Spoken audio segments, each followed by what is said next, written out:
তবে কি বিশ্বকাপ হাত থেকে ফসকেই গেল বাংলাদেশের? নারীদের টি-20 বিশ্বকাপ আয়োজন হবার কথা থাকলেও রাজনৈতিক অস্থিরতার জন্য সেটা বাংলাদেশ থেকে সরিয়ে নিতে পারে আইসিসি। ডেইলি ক্রিকেট সূত্রের খবর, বাংলাদেশকে হটিয়ে সংযুক্ত আরব আমিরাতে আয়োজন হবে এবারের টি-20 বিশ্বকাপ। যদিও এই ব্যাপারে অফিসিয়াল কোনো ঘোষণা আসেনি, তবে বিভিন্ন সূত্র থেকে জানা গেছে আরব আমিরাতকেই পছন্দের তালিকায় শীর্ষে রেখেছে আইসিসি।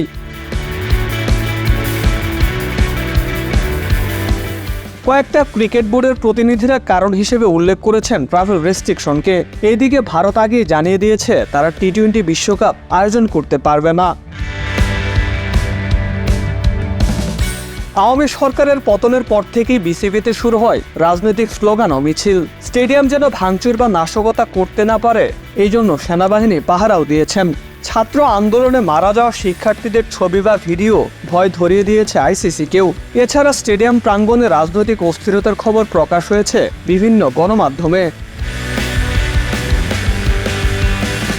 স্টেডিয়ামের ভেতর ও বাইরে হাজারো লোক সমাগমের ব্যাপারটা নিশ্চয়ই ভালোভাবে নেবে না আইসিসি।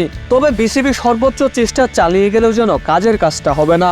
আইসিসি থেকে যদিও বিসিবি 5 দিনের সময় চেয়েছেন, 20 তারিখতেই আইসিসি তাদের সিদ্ধান্ত জানিয়ে দেবেন কোন দেশে বিশ্বকাপ হবে।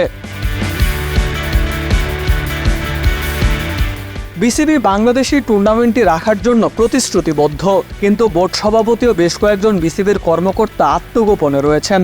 বিশ্বকাপ আয়োজনের নিরাপত্তার জন্য বিসিবি সেনাবাহিনীর সাহায্য চাইলেও কাজের কাজটা বোধ করি আর হচ্ছে না।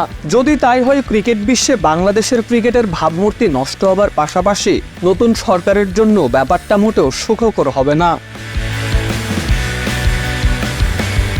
Mokaddes Hossain, daily cricket.